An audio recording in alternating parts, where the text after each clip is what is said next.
Once upon a time, there were two families, and they lived across the river from each other. And for many years, those two families got along just fine. In fact, they were friends. Their families grew and their children were born. Even their children developed deep friendships. They were there for each other when beautiful and wonderful things happened, when there were simchas to be celebrated, when babies were born, when children went off to school, and all the good times in between. And they were equally there for each other when times were tough, when shivas were observed, or even when they needed to lend each other a few coins just to get through the week.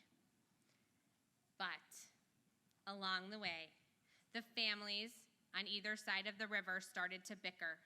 It wasn't over anything specific, nothing that I could detail for you, because that was just the way of things, that one got mad and then the other one gets mad, and then the first person remembers a story a certain way, and then the other person remembers it a different way, and then one person holds on to a grudge, and then the other person does too.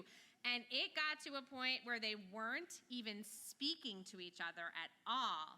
And it got even worse. They weren't looking out for each other at all.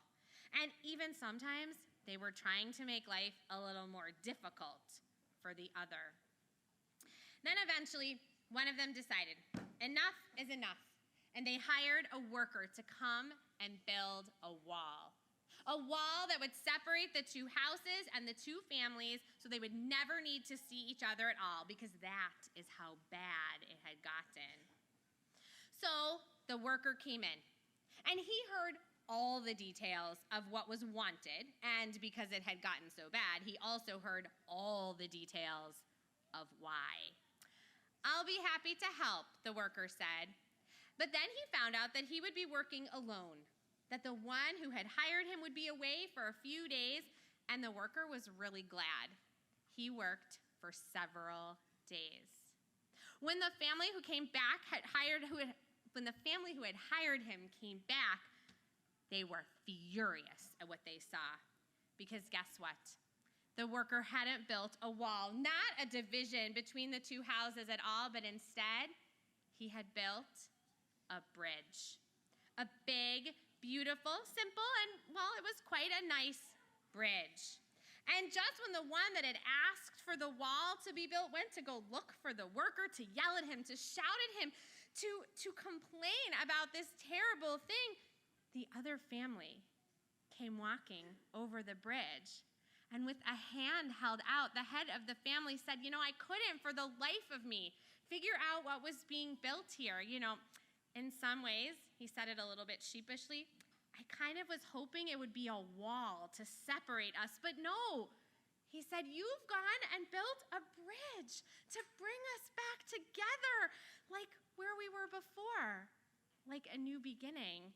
And for that, I thank you.